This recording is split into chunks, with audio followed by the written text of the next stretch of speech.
বাঁশপাতা।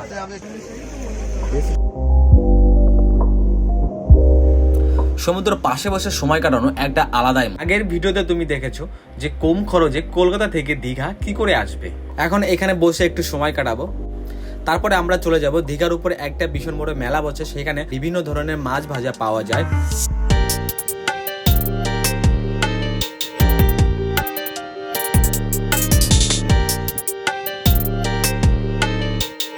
আর আমরা এখন যাচ্ছি মেলার দিকে।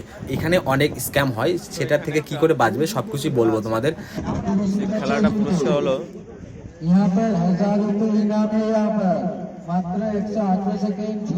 এই যে তোমরা দেখতে পাচ্ছ, এই যে ভীষণ বড় একটা ময়ূর, কিন্তু এটা আসলে কি, এর মধ্যে কি থাকে? এটা আসলে একটা রেস্টুরেন্ট বানিয়েছে, আর রেস্টুরেন্টটা দেখতে কিন্তু একদম ইউনিক করেছে।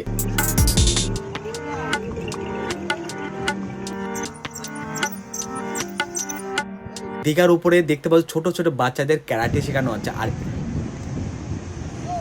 আর এইখানে পাথর কেটে কেটে এখানে বসার জন্য বানিয়েছে, এখানে বসে তুমি উপভোগ করতে পারবে সমুদ্রের ভিউটা। দোস্ত আমরা এখন চলে এসেছি মাছের বাজারের মধ্যে চলে এসেছি। আর এদিকে দেখতে পাচ্ছ ভীষণ বড় একটা মেলা বসে, চারিপাশে শুধু মাছের বাজার। আর মানে এখানে তুমি সব রকমের মাছ ফ্রাই করে তোমরা এখানে খেতে পারবে। 150 টাকা, 80 টাকা, 50 টাকা। অক্টোপাস কত করে? অক্টোপাস 60 টাকা পিস আছে, 40 টাকা আছে, 100 টাকা আছে, 120 টাকা আছে, 200 টাকা। এখানে তুমি কিন্তু একটা জিনিস ভাবতে পারো যে এই মাছগুলো কিন্তু ইন্দ্রা এই সমুদ্র থেকে ধরে নেয়, অন্য জায়গা থেকে কিনে নিয়ে আসে, তারপরে এখানে বিক্রি করে। তোমাদের এখানে বলবে যে এই সমুদ্র থেকে কিনা, কিন্তু আমার একটা দাদা বলেছে যে এখান থেকে কখনো এরা মাছ ধরে না, বাইরের থেকে মাছ কিনে আছে। অনেক মাছ পচাও বেরোয়, কারণ এই মাছগুলো অনেক দিন এখানে রিজার্ভ করে রেখে দেয় ফ্রিজে, তারপরে এইগুলো হলুদ মেখে রেখে দেয় যাতে তোমরা বুঝতে না পারো। এই ধরনের স্ক্যাম থেকে অবশ্যই তোমরা সতর্ক থেকো। यहाँ पर बच्चों का खिलौना है और यहाँ पर बहुत बड़ा मेला है। আর এদিকে দেখো ঝিনুক বা শঙ্কর কাজ দেখতে পাচ্ছ, অসাধারণ করেছে। এটা কত বললাম? 250। একটু বড় তাই না? একটু এত বড় নিও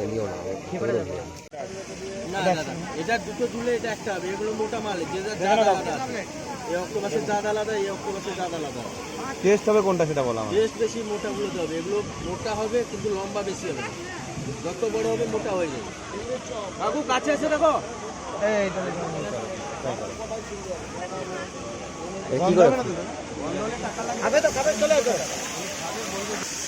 এখন অক্টোপাসটা এখন ভাজা হবে। পিস করে চলে কি? খালি খাব বলবো কি অক্টোপাস খাচ্ছি? দিলে তো খেতে সুবিধা।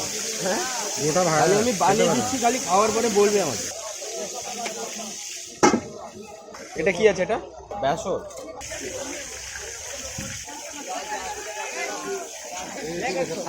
আটবে বাপরে, আটবে বলছে। আমার তৈরি হয়ে যাচ্ছে। লঙ্কা নেই, দাও দিচ্ছি। কথা বলতে আমার খেতে কেমন যেন লাগছিল, মানে এরা তো খেয়ে নিচ্ছে, তারপরে আমি কি করব ভাবলাম চলো ফার্স্ট টাইম কিছু ইউনিক কিছু ট্রাই করা যাক, ইউনিক কিছু খাওয়া যাক। তো আমি একটা মুখে দিলাম, কিন্তু এটা খেতে আমি তোমাদের কেমন বলবো, এটা খেতে নর্মালি যেরকম মাছ হয়, তেল জাতীয় যেরকম মাছ হয় ওরকম খেতে লাগে, কিন্তু এটা লাস্টের দিকে তোমাদের তিতো লাগবে। অবশ্যই আমি তোমাদের বলবো এরকম কোনো জিনিস তোমরা না খাও। এটা বাঁশপাতা, এটা আমরা এখন খাবো। এটাকে এখন ছাড়ানো। লাইফে অনেক বাঁশ গাছ দেখেছি, কিন্তু বাঁশের পাতাও দেখেছি, কিন্তু বাঁশের পাতা কখনো খাইনি। বাঁশের পাতা কখনো খাইনি। আজ আমরা খেতে চলেছি বাঁশ পাতা মাছ। সেটা হলে এরকম দেখতে, দেখে মনে হচ্ছে অন্য কিছু, কিন্তু এটা বাঁশ পাতায়। সবাই কিন্তু একদম পুরো অরিজিনাল রিভিউটা দেবা, ঠিক আছে?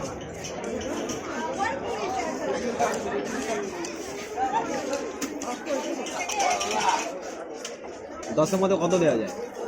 6। আমি তো কত দেবা তুমি? 4। টাকাতে কিনেছো জন্য খেতে হচ্ছে, তাহলে ফেলে দিতে হবে। কি বড় একটা ঝিনুক, পায়ের সাইজটা দেখো, ঝিনুকের সাইজটা দেখো। এখানে তুমি শঙ্খ থেকে শুরু করে সবকিছু পেয়ে যাবে তোমরা এখানে। মেলা ঘুরে এখন আমরা একটু সমুদ্রের পাড়ে বসবো, তারপরে আমরা রুমে যাব।